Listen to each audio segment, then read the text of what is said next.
নমস্কার বন্ধুরা, কেমন আছেন সবাই? তুলিকার হেসেলে সকলকে স্বাগত জানাই। আজ আমি আমার হেসেলে তৈরি করেছি নিরামিষ ঝরঝরে চিড়ের পোলাও। কি করে করলাম চলুন তাহলে পুরো রেসিপিটা দেখে নেওয়া যাক।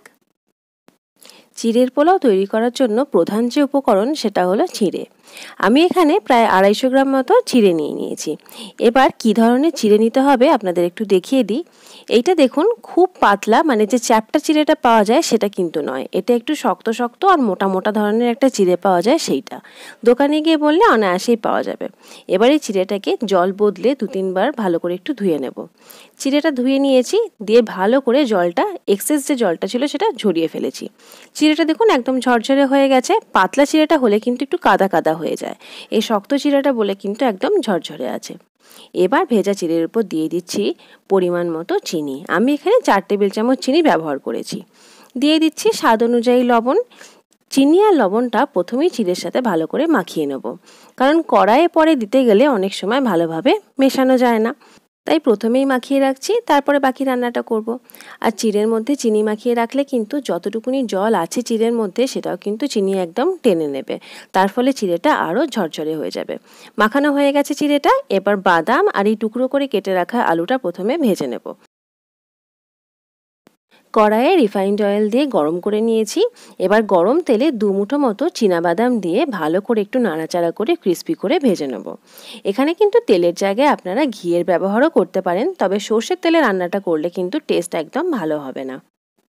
বাদাম ভাজতে বেশিক্ষণ সময় লাগে না, গ্যাসের ফ্লেম মিডিয়ামে রেখে অল্প নাড়াচাড়া করলেই যেই না চটপট করে আওয়াজ হবে অমনি বাদামগুলো ভাজা হয়ে যাবে। আর আমারগুলোও হয়ে গেছে, তুলে নিচ্ছি অন্য পাত্রে। এবার ওই একই তেলের মধ্যে দিয়ে দিচ্ছি ছোট ছোট টুকরো টুকরো করে কেটে রাখা আলু। একটা মিডিয়াম সাইজের আলু খোলা ছাড়িয়ে একদম ছোট্ট ছোট্ট পিস করে কেটে নিয়েছি। খুব বড় বড় কাটলে কিন্তু এগুলো সেদ্ধ হতে চাইবে না, তাই যতটা পারবেন ছোট করে কেটে নেওয়াই ভালো। তেলে অল্প নাড়াচাড়া করে দিয়ে দিচ্ছি সামান্য পরিমাণ লবণ। যেহেতু লবণ আগেই দিয়েছি তাই লবণটা কিন্তু পরিমাণ মতো বুঝে দিতে হবে। ভালো করে নাড়াচাড়া করে আলুটা এখানে ভেজে নেওয়া হয়ে গেছে, সেদ্ধও হয়ে গেছে। একটা কেটে আপনাদের দেখিয়ে দিচ্ছি। ছোট করে আলু কাটলে এটাই একটা সুবিধা, অল্প একটু নাড়াচাড়া করতেই ভাজা হয়ে যায়। এবার আলুটা তেল থেকে সরিয়ে একটু সাইডে রেখে দিচ্ছি, অন্য পাত্রে তুলছি না কারণ এক্ষুনি আবার দিতে হবে। এবার ফোড়নে দিয়ে দিচ্ছি একটা শুকনো লঙ্কা, দিয়ে দেবো 1/2 চা চামচ পরিমাণ গোটা কালো সর্ষে,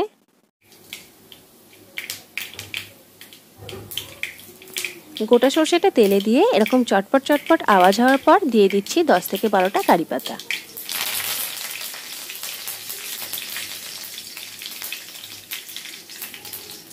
এবার ফোড়নটা একটু নেড়ে নিয়ে কড়াইয়ের মধ্যে দিয়ে দিচ্ছি সামান্য পরিমাণ একটু হলুদ গুঁড়ো। অল্প একটু হলুদ দিলে চিড়ের পোলাওয়ের রঙটা খুব সুন্দর হয়, একটা ভালো গোল্ডেন কালার আসে। তবে হলুদের পরিমাণটা একদম কম দিতে হবে, আর অবশ্যই তেলের উপরে দিয়ে একটু নেড়ে নিতে হবে, তা না হলে কিন্তু রান্না থেকে কাঁচা হলুদের গন্ধ আসবে, যেটা একদমই ভালো লাগবে না। দিয়ে দিচ্ছি একটা ফাটিয়ে নেওয়া এলাচ। এটা ফোড়নের সময়তেও দেওয়া যায়, আমার দেওয়া হয়নি তাই এখন দিয়ে দিলাম। সমস্ত উপকরণ এখানে ভাজা হয়ে গেছে। এরপর দিয়ে দিচ্ছি আগের থেকে চিনি লবণ মাখিয়ে রাখা ভেজানো জিরে।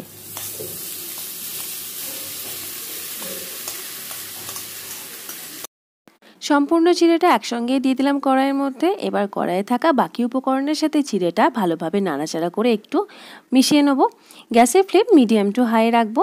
চিড়ের কালারটা দেখুন নাড়াচাড়া করতে করতে আস্তে আস্তে চেঞ্জ হবে আর খুব সুন্দর একটা গোল্ডেন কালার আসবে। চিড়ের পোলাও তৈরি করা কিন্তু খুব একটা জটিল ব্যাপার নয়, সহজেই তৈরি করা যায়।